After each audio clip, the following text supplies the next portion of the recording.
Nah, hari ini saya akan melanjutkan firman Tuhan minggu lalu. Karena tema kita dalam 1 bulan ini adalah building resilience atau membangun ketahanan. Di minggu pertama kita belajar tentang membangun ketahanan iman. Ya, terus minggu yang lalu kita belajar tentang membangun ketahanan keuangan. Yang luar biasa saudaraku, saya sudah menerima banyak sekali kesaksian demi kesaksian yang luar biasa Tuhan kerjakan di tengah-tengah kita. Ya, saya beberapa waktu yang lalu baru saja berkunjung ke rumah mertua saya, sharing-sharing, ngobrol-ngobrol macam-macam, salah satunya tentang pekerjaan, dan saya surprise karena saya mendengarkan kesaksian yang luar biasa. Nah, mertua saya itu ada di bisnis garment. Ya, dalam kondisi seperti ini banyak bisnis garment sedang mengalami penurunan yang cukup drastis. Ya, dan dia juga mengalami hal yang sama. Bulan Maret kemarin penurunannya sekitar separuh, sekitar 50%. Tapi ajaibnya, memang Tuhan kita itu ajaib. Ya, di saat dia mengalami seperti itu, Tuhan malah bicara dan menantang dia untuk berani mengembalikan persepuluhan 20%. Biasanya seharusnya persepuluhan 10%. Tapi Tuhan sedang menantang untuk dia memberikan persepuluhan 20%. Awalnya sempat bergumul dan minta kemantapan dari Tuhan.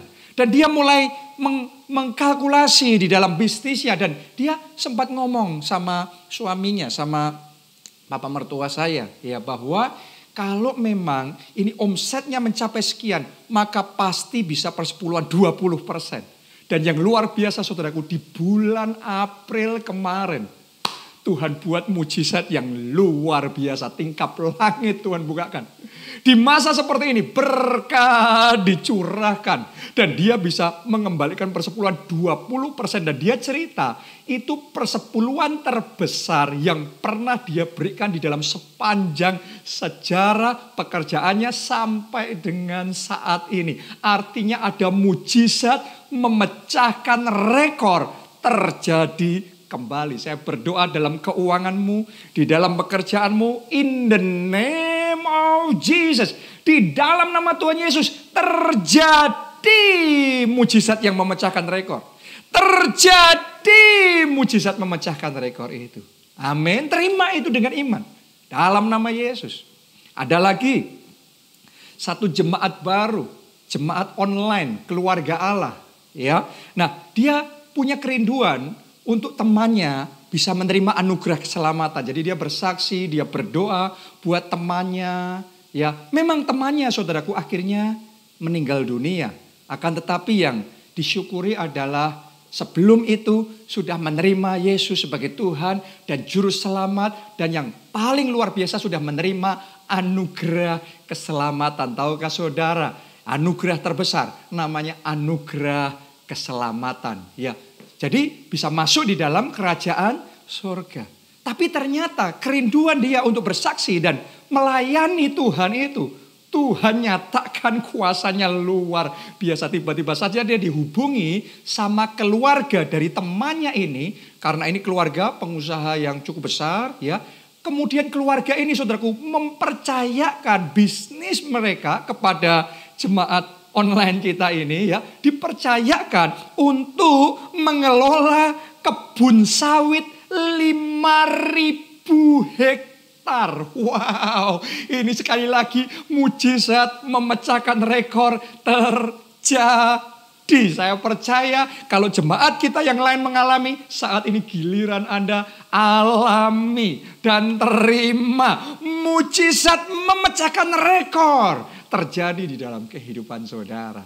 Oke, satu lagi ya kesaksian sebelum saya masuk di dalam khotbah hari ini. Karena kesaksian itu membangun iman. Jadi saya rindu cerita sama saudara. Bahkan saya mau dorong saudara. Kalau Anda sudah ditolong Tuhan, ngalamin kesembuhan, terima mujizat keuangan, apapun pertolongan Tuhan, jangan diam. Saudara ingat gak waktu murid-murid Yesus bersama dengan Tuhan Yesus di perahu. Terus mereka diemin Tuhan Yesus. Tuhan Yesus diam. Dan dicatat Tuhan Yesus tertidur di perahu itu. Kalau saudara ngalami mujizat, Anda diam gak bersaksi, terus Tuhan diam. Makanya zing, gak ada lagi mujizat, gak ada lagi Anda melihat demonstrasi kuasa Tuhan.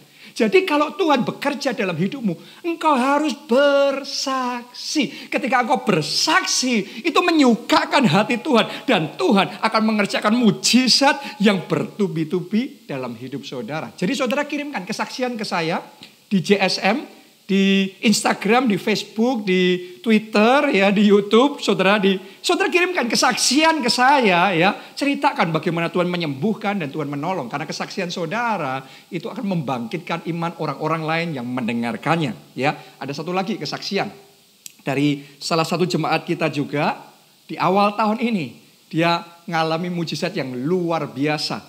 Ya, dia bisa beli rumah yang harga normalnya senilai 5 miliar. Tapi karena kondisi seperti sekarang, dia bisa beli dengan harga mujizat. Saya mau ngomong sama saudara, itu harga mujizat, itu rumah mujizat, harusnya 5 miliar, deal 3,1 miliar. Nah, sementara dia dalam proses beberapa tahap pembayaran, ya, dia diingatkan juga untuk mengembalikan persepuluhan. Jadi dia program di mobile banking, internet bankingnya, ya, untuk program otomatis setiap tanggal 1 tiap bulan transfer otomatis ke rekening gereja persepuluhannya. Nah, tapi ternyata dia ngekliknya, pencetnya salah. Bukan tiap tanggal 1 per bulan, tapi tiap hari. Nah, beberapa hari kemudian dia kaget, loh kok rekeningnya gak cukup, ternyata tiap hari transfer, sehingga untuk dia mengembalikan persepuluhan ada kelebihan 210 juta. Tapi untuk dia minta balik kan rasanya gak enak juga. Ya sudah, dia serahkan saja sama Tuhan dan dia tetap mengucap syukur. Yang luar biasa saudaraku, dengan cara yang ajaib, Tuhan buat mujizat di dalam kehidupannya. Tiba-tiba bisnisnya diberkati, ada berkat yang sangat besar senilai 3,31 miliar. Berarti 3 miliar 310 juta.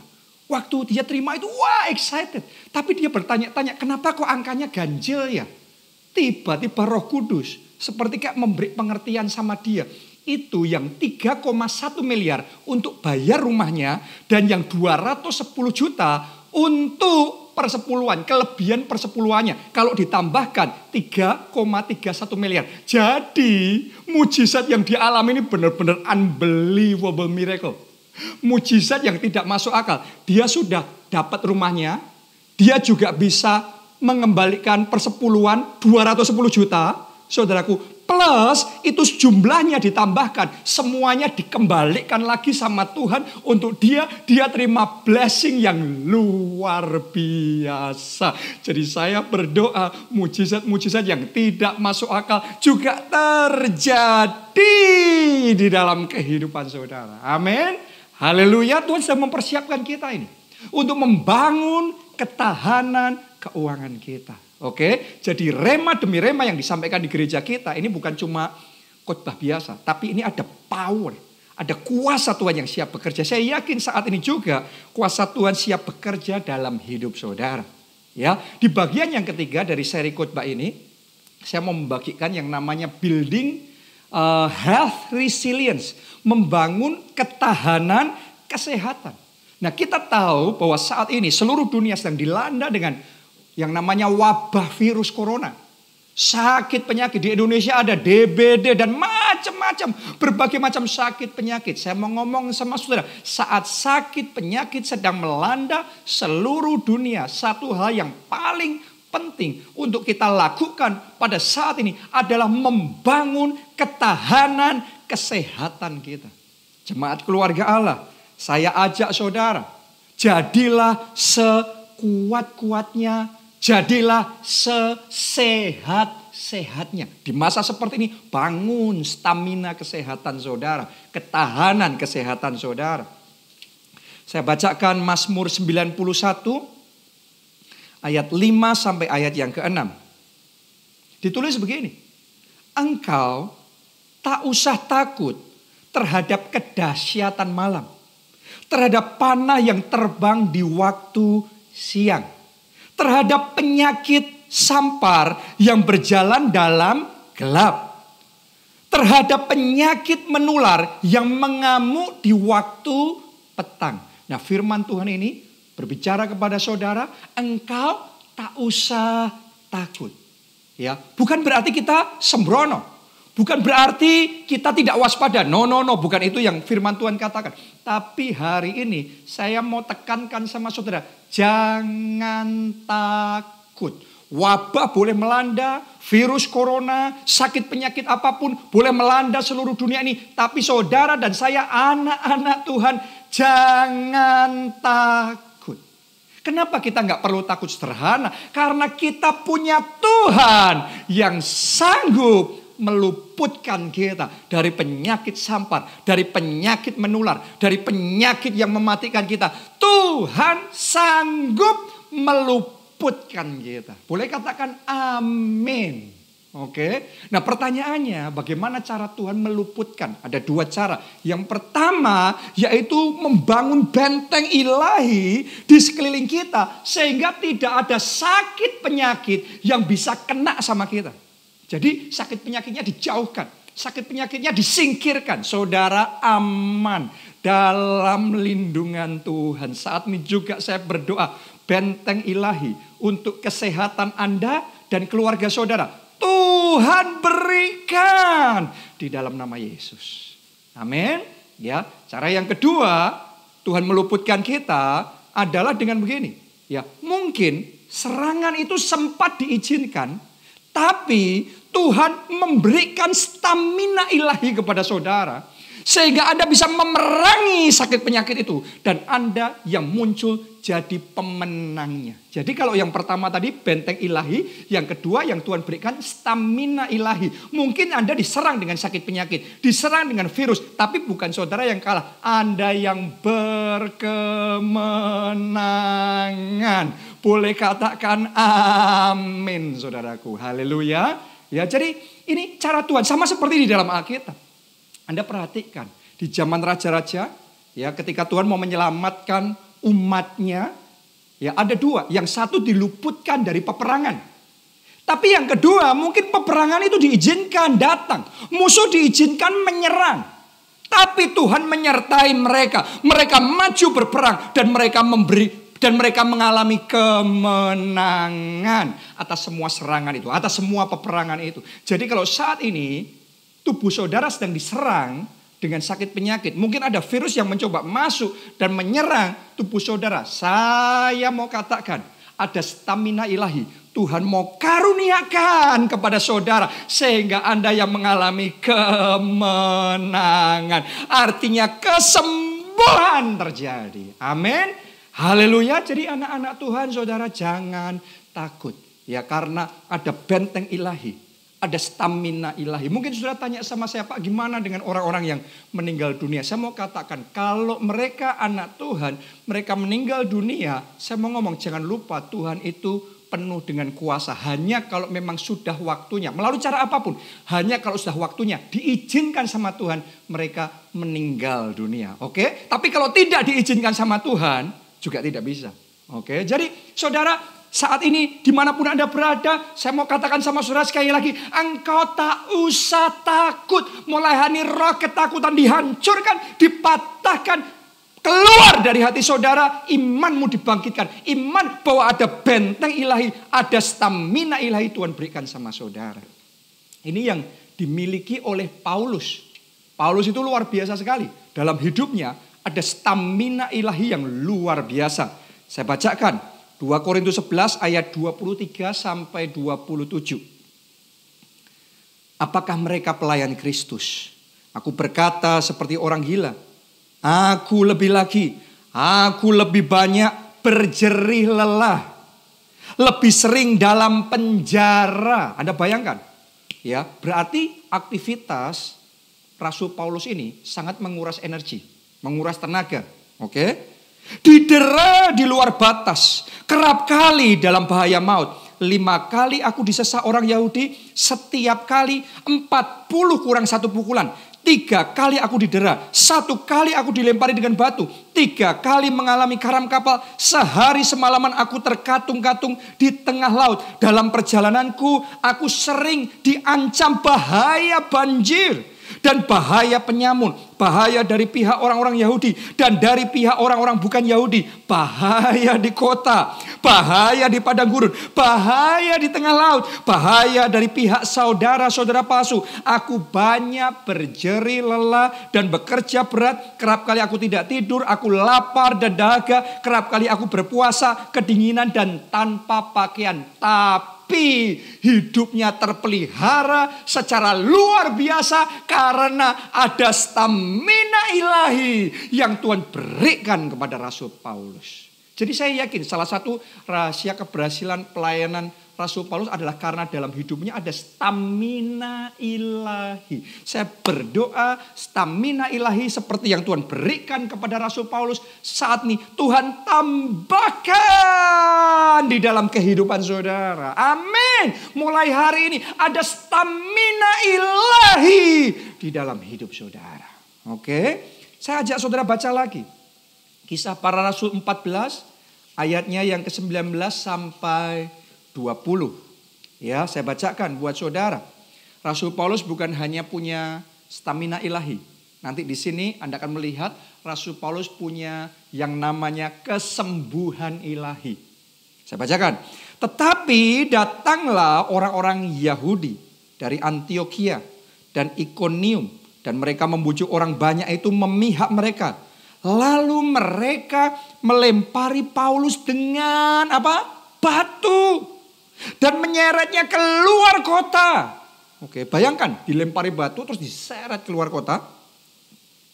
Karena mereka menyangka bahwa ia telah mati. Jadi yang lempari Rasul Paulus dengan batu, ngelihat disangka Rasul Paulus sudah mati. Ayat 20. Akan tetapi ketika murid-murid itu berdiri mengelilingi dia, bangkitlah ia. Ini Rasul Paulus. Bangkitlah orang yang dikira sudah mati ini.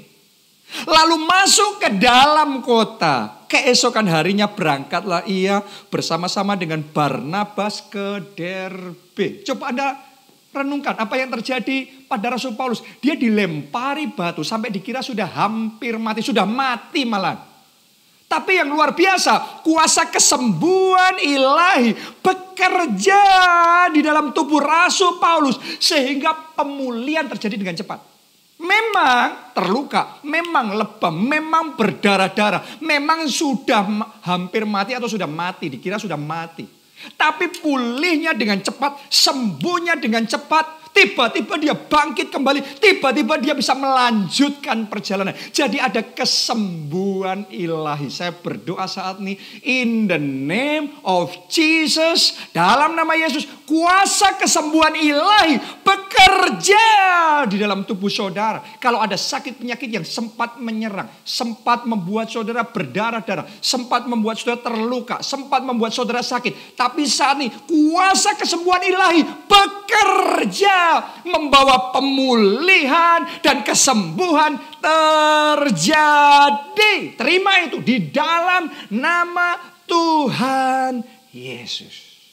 Bahkan kalau Anda pelajari lagi, saya nggak punya waktu untuk membaca ayatnya satu persatu, saudaraku. Bukan hanya stamina ilahi, bukan hanya kesembuhan ilahi, tapi juga kesehatan ilahi.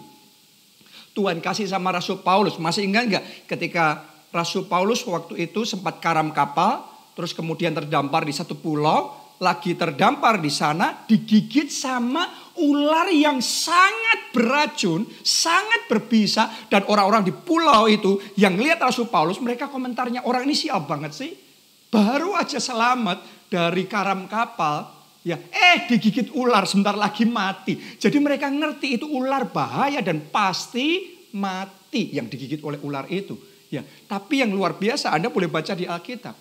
Kuasa kesehatan ilahi bekerja dalam tubuh Rasul Paulus. Ya memang ular berbisa itu menggigit. Tetapi kesehatan ilahi yang ada di dalam tubuh Rasul Paulus bekerja mengalahkan racun dari ular itu. Sehingga tidak luka, tidak mati. tetap sehat. Dan di sana ketika orang-orang di pulau itu melihat apa yang terjadi, mereka terheran-heran. Di sana terjadi lawatan Allah yang luar biasa. Jadi saat ini saya juga berdoa di dalam nama Tuhan Yesus. Kuasa kesehatan ilahi juga diimpartasikan di dalam hidup saudara. Terima itu. In the name of Jesus. Haleluya. Oke, nah sekarang pertanyaannya, apa rahasia Rasul Paulus? Apa rahasia memiliki ketahanan ilahi yang luar biasa itu? Ya, stamina ilahi, kesembuhan ilahi, kesehatan ilahi yang luar biasa itu. Dengan cepat saya akan bagikan. Nomor 1, ya, kalau saudara mau membangun ketahanan ilahi, yang pertama, jaga kesehatan saudara secara jasmani. Ingat saudaraku, Tuhan itu menciptakan kita roh, jiwa, dan tubuh. Oke, jadi bukan cuma secara roh berdoa terus. Tapi saudara juga secara jasmani harus menjaga kesehatan saudara. Di masa seperti ini, saya mau ingatkan saudara, harus mengembangkan gaya hidup sehat. Oke, dimulai dari makan makanan yang sehat, yang benar. Makanan saudara harus diperbaiki secara jasmani. Jangan meremehkan. No, ini juga penting sekali. Makan makanan yang sehat. Jangan lupa tidurnya cukup. Tidurnya waktunya yang benar. Oke, jangan lupa olahraga.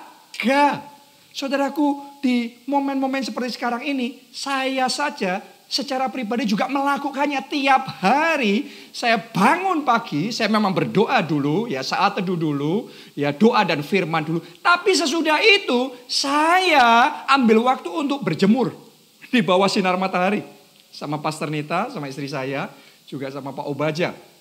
Ya, dan setelah itu kita lanjut dengan olahraga.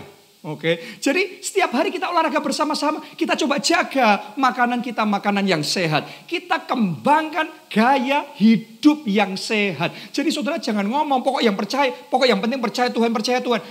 Terus kemudian makannya asal-asalan, hidupnya gak karu-karuan. No. Hari ini Anda buka hati, Anda terima teguran firman Tuhan ini. Kembangkan gaya hidup yang sehat. Oke, amin. Itu harus engkau lakukan. Yang kedua, ya, jaga kesehatan saudara secara jiwani. Ya, karena tadi saya ngomong, kita diciptakan roh, jiwa, dan tubuh. Jadi kita perlu menjaga secara tubuh, tapi juga kita perlu menjaga secara jiwa. Pikiran dan perasaan, hati dan pikiran kita ini perlu dijaga. Saya bacakan dulu caranya yang pertama. Amsal 17 ayat 22. Alkitab ngomong begini. Hati yang gembira adalah obat. Oke, haleluya. Jadi Alkitab ngomong hati yang gembira adalah obat yang manjur. Zaman sekarang perusahaan di seluruh dunia sedang menghabiskan miliaran dolar, triliunan rupiah untuk menemukan obat virus corona. Ya, dan berbagai macam obat sakit penyakit. Saya mau ngomong sama saudara, semuanya tentunya baik dan perlu dilakukan. Tapi jangan lupa saudaraku, Alkitab sudah memberikan kepada kita satu obat. Dan obatnya obat yang manjur. Dimulai dari hati yang gembira. Oke, saya sudah mendengarkan kesaksian demi kesaksian, banyak loh, bukan cuma satu, banyak orang-orang yang divonis mati sama dokter karena kanker, karena sakit penyakit yang mematikan. Tapi ketika mendengar firman Tuhan seperti ini, dibacakan ayat hati yang gembira adalah obat, itu jadi rema ayatnya. Dan dia mulai meluap dengan iman kepada Tuhan. Jadi bukannya hopeless, walaupun sudah divonis mati sama dokter, tapi dia malah bangkit dalam iman. Dia bersukacita. Kalau Anda saat sakit, diserang sakit penyakit, bisa bersukacita, itu iman. Ya, dia bersukacita, dia gembira hatinya. Yang luar biasa saudaraku, waktunya vonis itu sudah lewat. Dia bukannya mati, tapi tambah segar. Ketika dicek, ternyata kesembuhan terjadi. Yang ngalami kayak gitu bukan cuma satu, banyak. Jadi hari ini kalau saudara diserang sakit penyakit, bahkan virus corona menyerang saudara, jangan langsung drop secara mental. Tapi saya ajak saudara belajar mempraktikkan firman Tuhan. Hati yang gembira adalah obat, bukan sembarang obat, tapi obat yang manjur. Saya berdoa sukacita Tuhan memenuhi hati saudara. Amin, haleluya. Lagi saya bacakan. Di Mazmur pasalnya yang ke-16 ayat 8 sampai ayat yang ke-11. Ya gimana menjaga kesehatan kita secara jiwa. Ya Anda perlu fokusnya pikiran kita fokus sama Tuhan. Perhatian kita fokusnya bukan sama yang lain-lain. Bukan sama yang nakut-nakutin saudaraku. Tapi fokusnya sama Tuhan. Karena kalau saudara fokusnya sama Tuhan, pikirannya benar, mikirnya benar, maka stamina saudara akan meningkat. Saya bacakan. Aku senantiasa memandang kepada Tuhan. Jadi fokusnya sama Tuhan bukan cuma waktu saat teduh saja. Tapi senantiasa fokus sama Tuhan dalam segala aktivitas kita. Kita enggak sendiri. Kita sadar, kita tahu Tuhan selalu ada bersama kita. Saat ini saudara juga harus sadar. Tuhan juga bersama dengan saudara. Oke. Karena ia berdiri di sebelah kananku, aku tidak goyah. Mari sekarang kita lihat. Orang kalau selalu memandang sama Tuhan, fokus sama Tuhan, apa yang terjadi? Ayat yang 9. Sebab itu hatiku bersuka cita. Anda kalau dekat sama Tuhan, hatimu sukacita loh. Sukacita Tuhan memenuhi hati saudara loh. Dan jiwaku bersorak-sorak. Bahkan tubuhku diam dengan tentram. Tubuhnya rileks.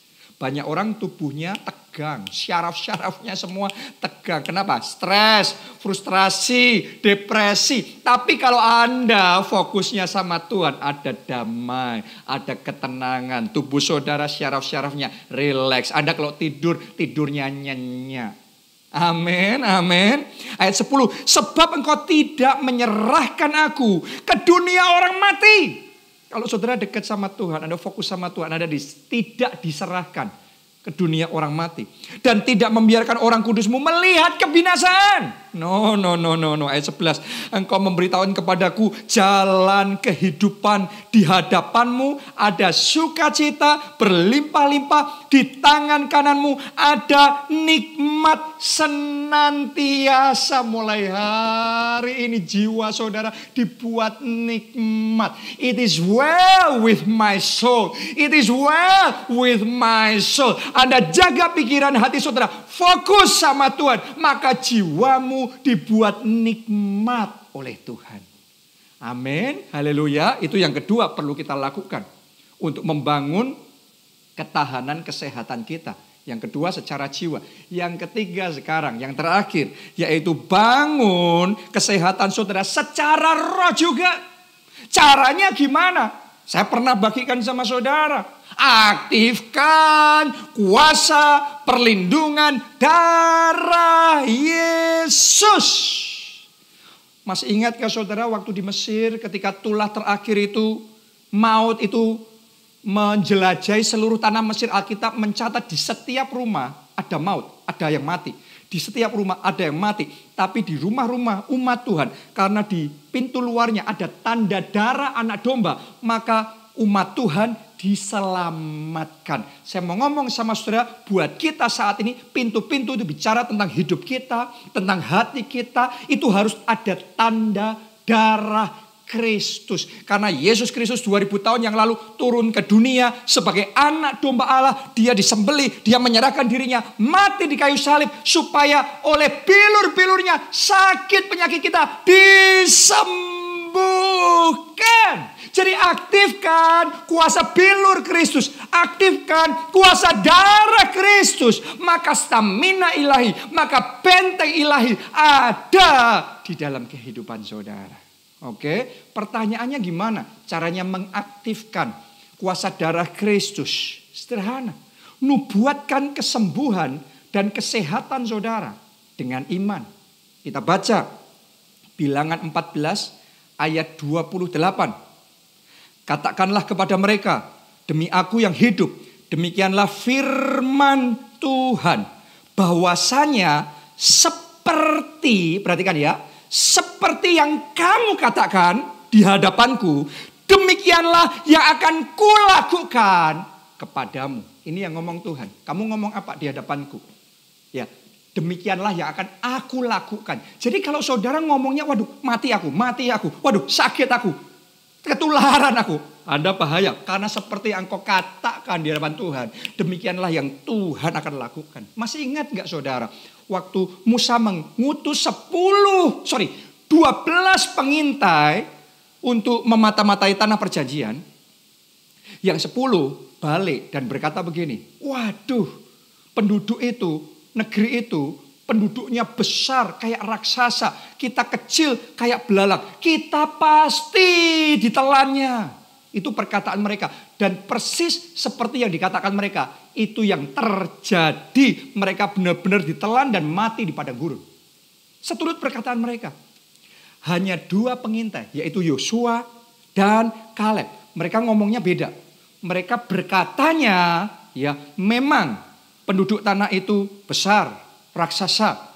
Tapi kita punya Tuhan yang lebih besar. Jadi kuatkan hatimu. Tuhan akan menyertai kita. Kita akan merebut kemenangan. Kita akan mewarisi negeri itu sebagai tanah perjanjian kita. Itu perkataan Yosua dan Kaleb. Dan 2 orang itu, sementara yang lainnya binasa. Tapi 2 orang yang ngomongnya perkataan profetik itu, maka mereka mewarisi tanah perjanjian. Kenapa? Karena seperti yang kau katakan di hadapanku, kata Tuhan, demikianlah yang kulakukan kepadamu. Jadi hari ini Anda harus menyadari perkataan kita penuh kuasa.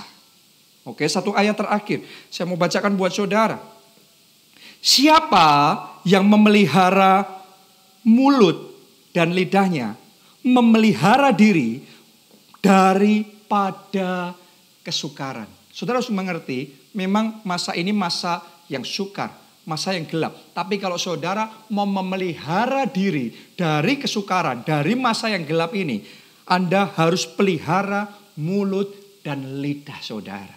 Hati-hati. Perkataan saudara itu perkataan untuk mengaktifkan. Kalau saudara mau mengaktifkan kuasa Tuhan, kuasa darah Kristus, kuasa bilur Kristus, Anda harus ngomongnya bahwa oleh bilur-bilur Kristus ada kesembuhan ilahi, ada kesehatan ilahi, ada stamina ilahi dalam hidupku. Tiap pagi, tiap hari engkau katakan itu, seturut yang engkau katakan, Tuhan kerjakan itu dalam hidup saudara. Ingat baik-baik, kita menyembah Tuhan yang hidup. Kita menyembah Tuhan yang mendengar perkataan kita dan melakukan apa yang kita katakan dengan iman. Saudara harus sadar, mujizat terus terjadi sampai hari ini.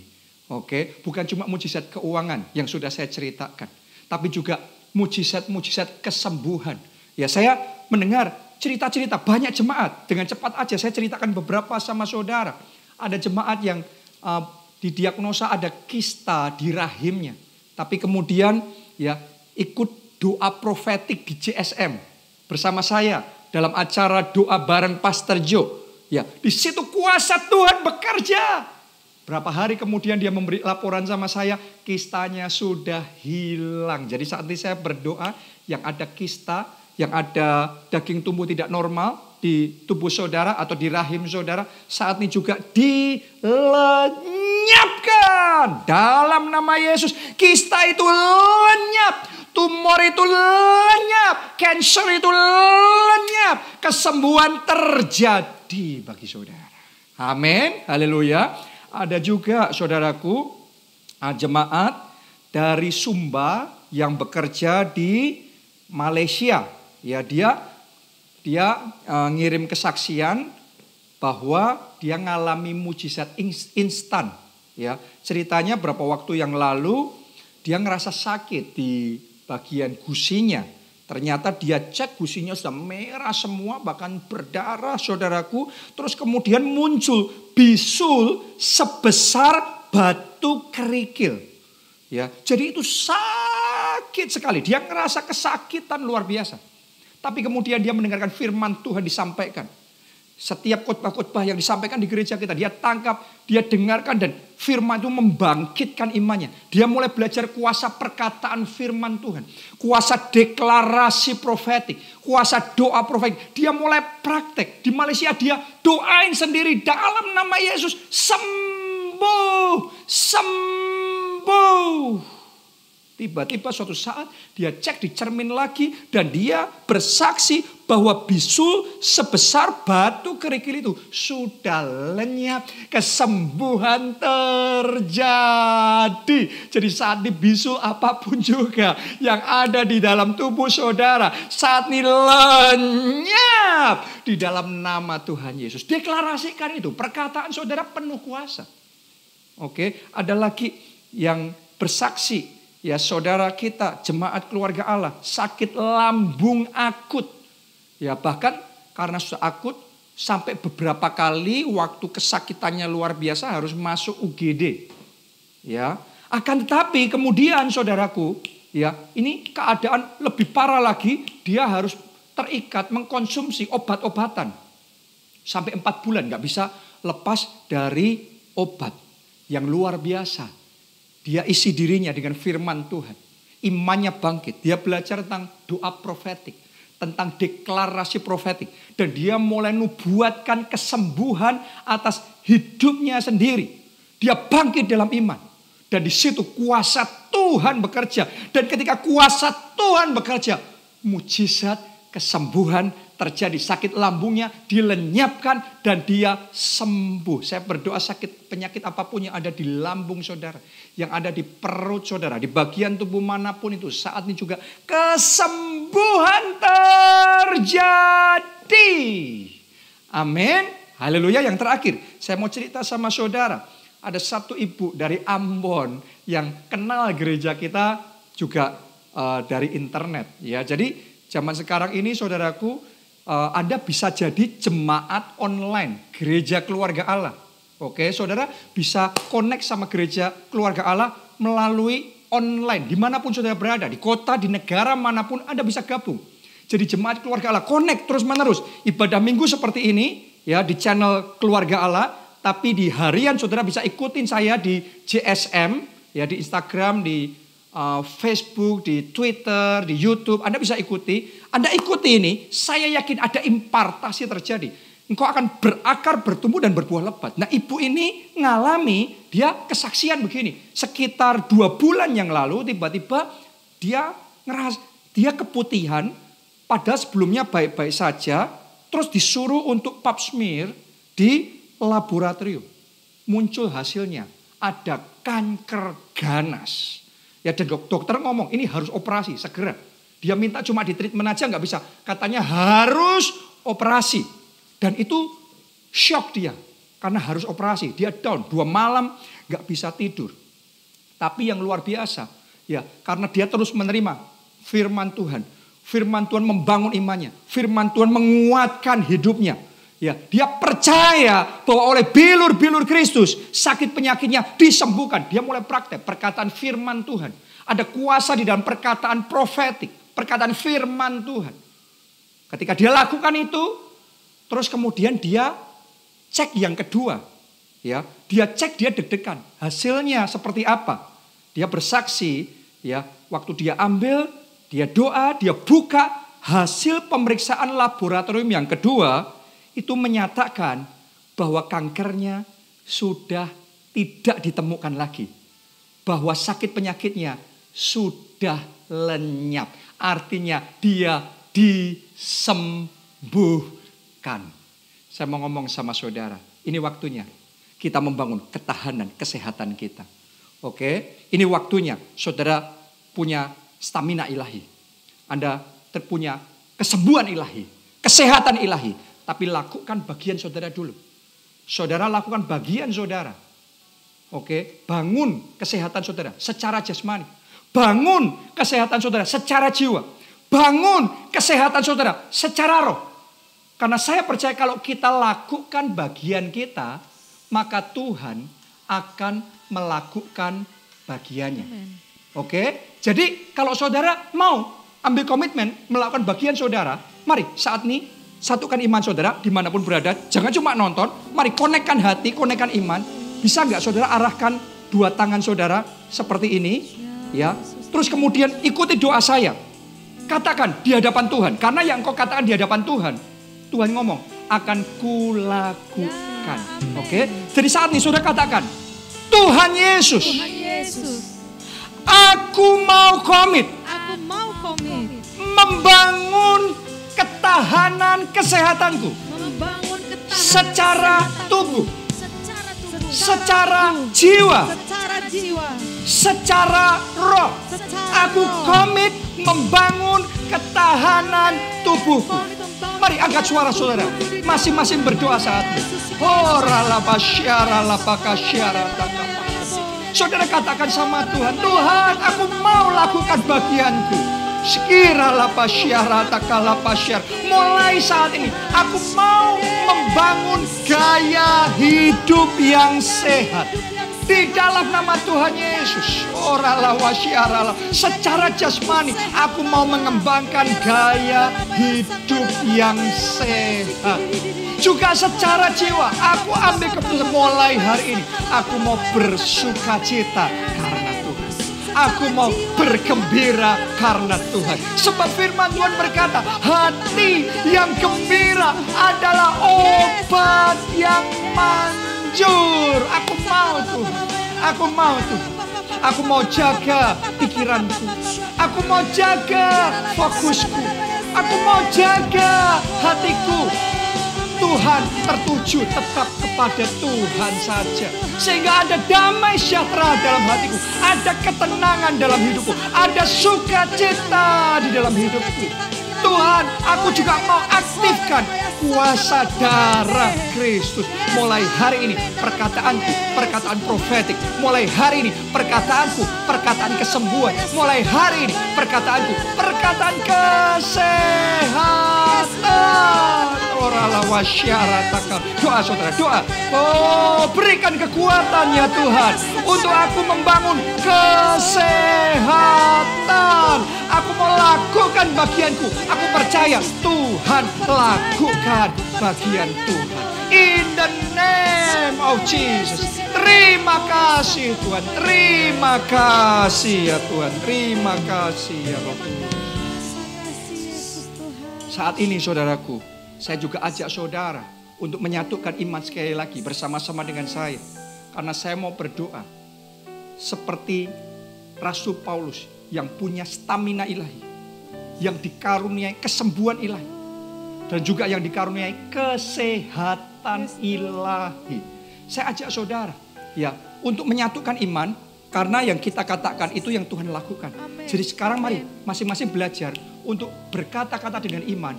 Bahwa mulai hari ini ada stamina ilahi. Amen. Ada kesembuhan ilahi. Ya. Dan ada kesehatan ilahi. Yang Tuhan berikan di dalam tubuh kita.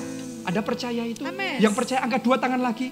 Arahkan ke layar yang ada di depan saudara. Ya. Nah mari bersama-sama ikuti kata-kata saya ini. Katakan saudaraku, di dalam nama Yesus. Di dalam nama Yesus. Aku terima stamina ilahi. Aku terima kesembuhan ilahi. Aku terima kesehatan ilahi. Dalam nama Tuhan Yesus. Mari angkat suara sudah. Semuanya berdoa. Berdoa, berdoa. Oh, ralawa syara la pakasyara lapa. Syara la pakasyara takala. Oh, mulai hari ini kuasa darah Kristus diaktifkan. Ada benteng ilahi dalam hidupmu. Ada benteng ilahi di dalam keluargaku. Oh, ada penjagaan Tuhan yang sempurna. Kami diluputkan dari sakit penyakit. Kami diluputkan dari virus. Kami diluputkan dari semua serangan-serangan kuasa kegelapan. Dalam nama Yesus. Bahkan kalau seandainya diizinkan ada serangan terjadi, tetapi Tuhan di pihak kami, Tuhan menyertai kami, maka kemenangan terjadi, kesembuhan ilahi terjadi, ada kesehatan ilahi yang luar biasa dalam nama Tuhan Yesus. Oh, thank you Jesus. Terima kasih Tuhan Yesus. Terima kasih Tuhan Yesus. Kami mengucap syukur karena kami tahu kuasa-Mu tidak terbatas. Dan dengan iman kami terima kesembuhan ilahi, kesehatan ilahi, stamina ilahi. Amin.